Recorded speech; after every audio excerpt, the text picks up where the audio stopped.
In today's video, we're going to talk all about how to score more goals with a mechanical advantage. That advantage is your stick. We're going to break down how to select the right type of stick, everything from the curve, the kick point, the flex, and even the length. That's right, this is X7 Hockey Talk with John Swanson, and you'll see our players and alumni in the USHL, playing Division I, Division III college hockey, AHL, NHL, and even the Olympics. Now, before we jump into today's video, if at any point you find tremendous value in it, please give it a like, drop a comment, or if you could, please subscribe and share it with another hockey family that could benefit from it. It is the greatest thank you you could share with us. Now, we're going to jump into everything about a stick, but I want to talk about a couple problems I'm seeing and why I decided to pick this as a topic. As a coach that works with a ton of youth players right now, what I'm seeing is a handful of significant problems with our youth players, and it's radically affecting and impairing their development. Number one, wrong curves. Number two, sticks that are just way too stiff. And number three, sticks that are way too long. And they negatively impact our players' ability to learn how to do the skills that are going to give them the edge. And what's interesting is at a youth level, the player that skates the best, stick handles the best, and ultimately shoots the puck the best is typically the best player on the ice. And your stick radically impacts stick handling and shooting. And so let's talk about that right now. So when we look at a stick, if a stick is too long, right? A stick is too long, what happens is the stick should be here with a nice amount of blade touching the bottom of the ice. When the stick is too long, it moves away from the body. And when it moves away from the body, the heel starts to be the only thing in contact. And so now you're asking these, very young players that they can only stick handle on the heel, and they're not able to actually use their toe. They can't bring the stick in to shoot off their toe. And it really puts them at a significant disadvantage. Furthermore, they can't flex the stick to shoot the puck properly. Now, if you're a new parent to hockey, you might be like, I don't understand what you're talking about. Let's tee up a video of somebody that does it right now, the best in the business. Here's Connor Bedard. He's number 98 for the Chicago Blackhawks. He's currently a rookie, and he's lighting up the league. There's another player that shoots the puck exactly like him, number 34 for Toronto, which is Auston Matthews. And so what you notice is that they both will start with the puck on the toe of their blade. Now, if his stick is too long, it's really hard to get the puck on the toe in tight. So if the stick is too long, he would not be able to pull his blade in. He would ultimately get jammed up.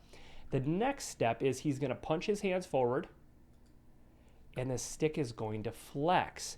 If the stick is too stiff, he's not going to be able to flex his stick. Your son or daughter won't be able to flex their stick.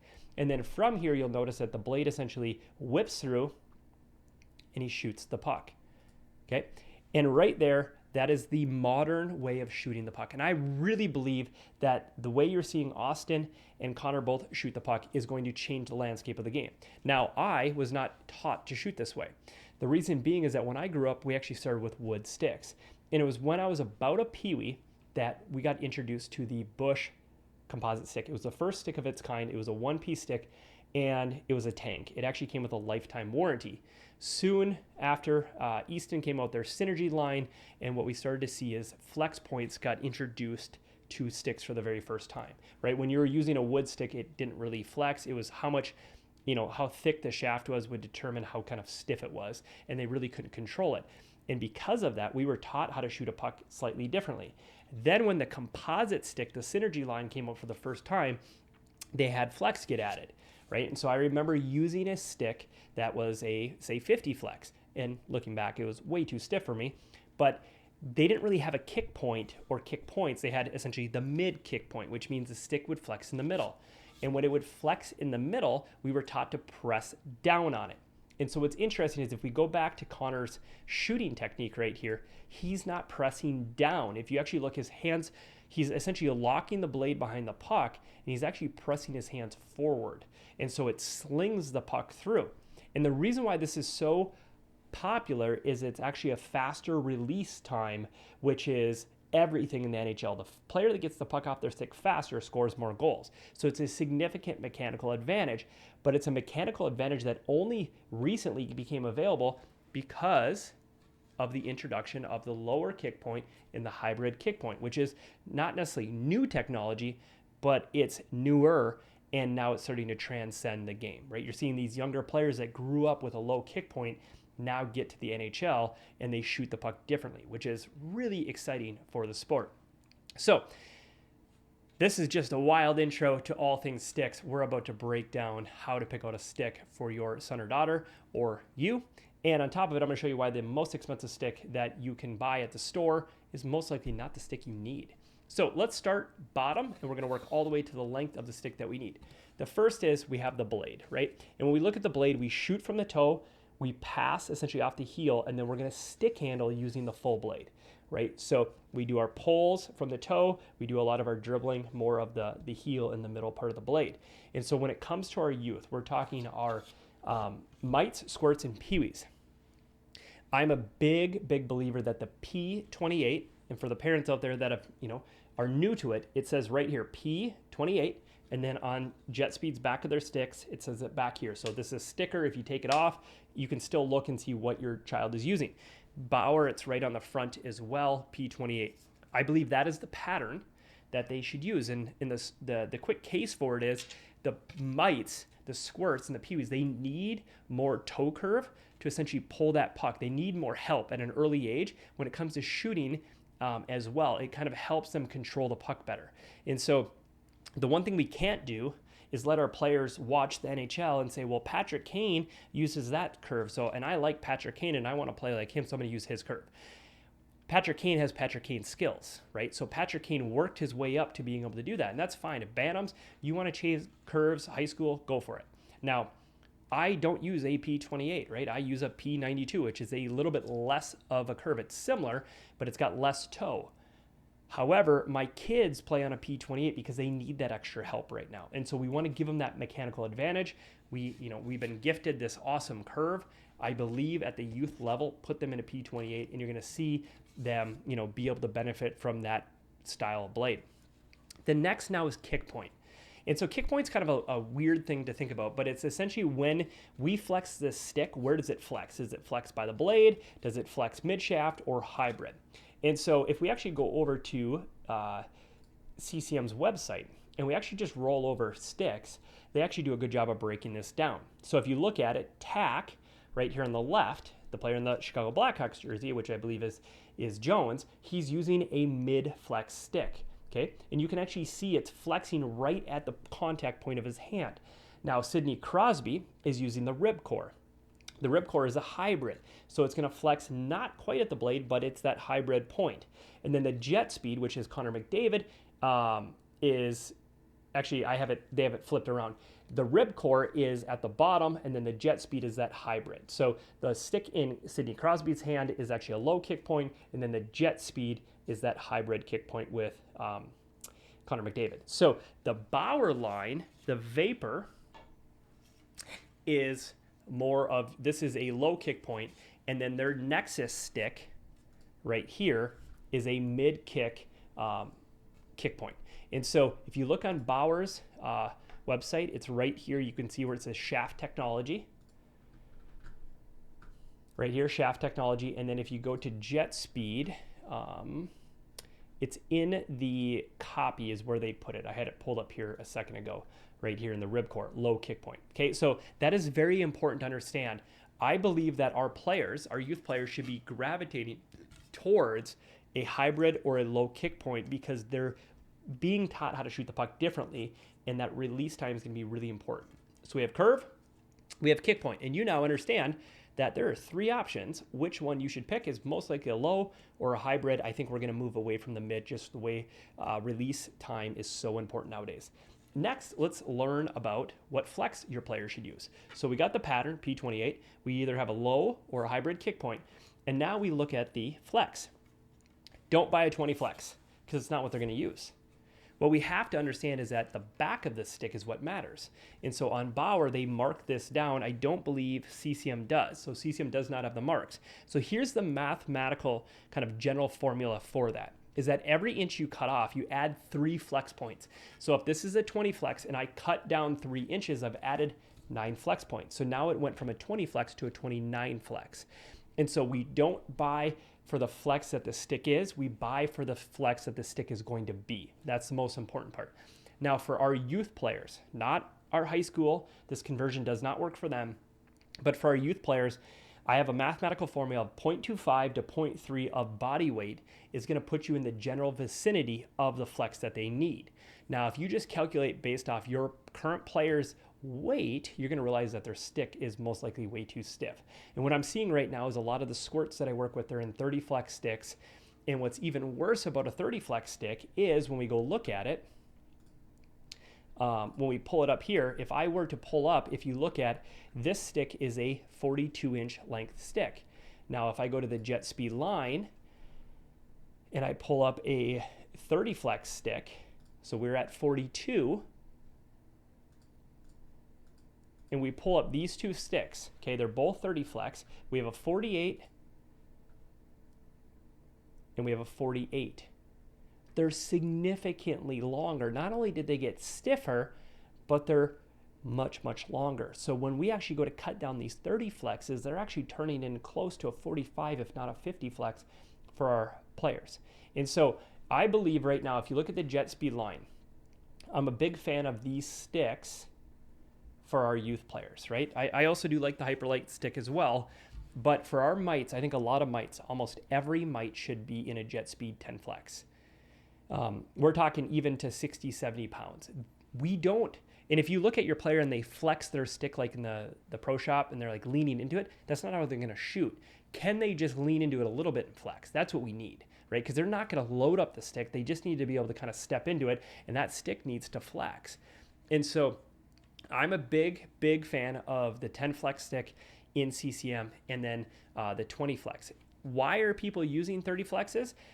Honestly, I think when people walk in the store and they say, well, this stick is $99, and then they look at this one over here and they see that it's $200, they think, well, that stick's a youth stick because it's categorized as a youth. That stick must be so much better.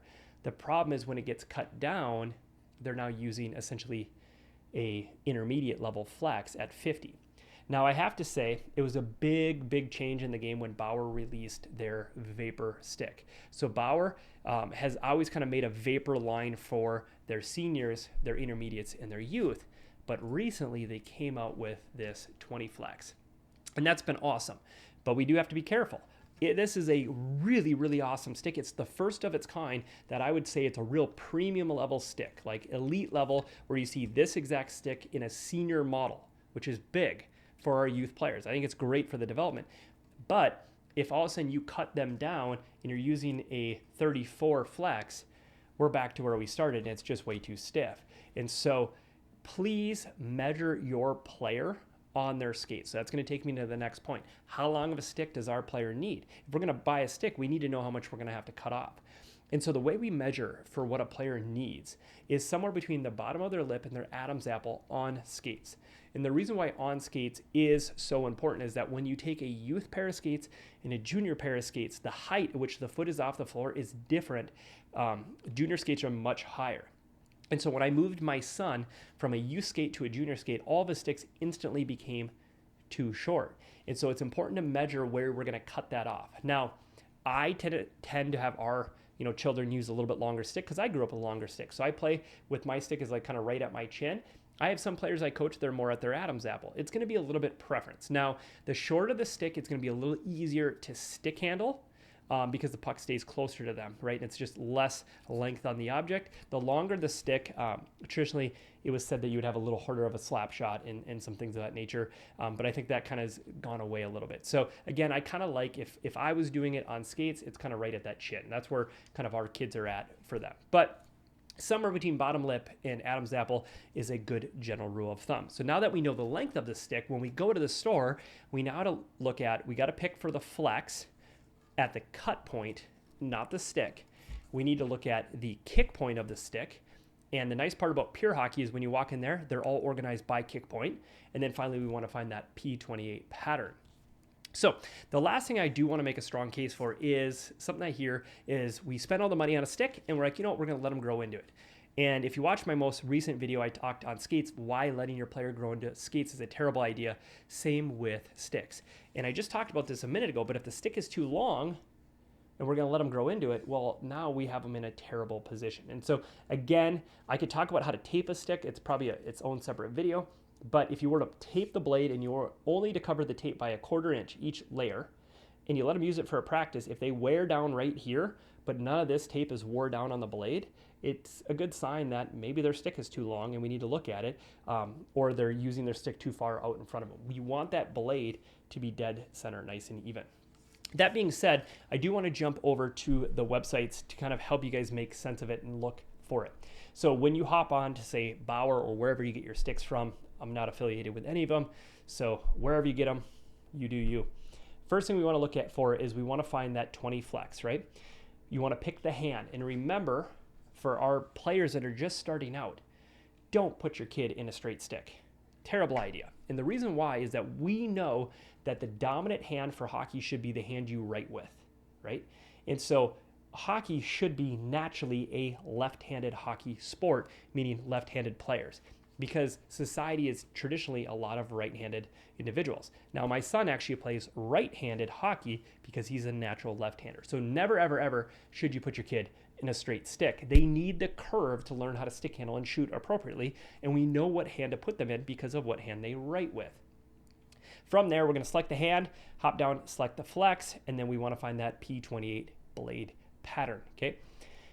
Again, when you're reading the websites, it takes a little bit to kind of find, but when you kind of jump over into some of these more, like where CCM's written a little bit more information on it, if you read just a little bit, you'll typically find this is a hybrid kick point, and that's a low kick point, right?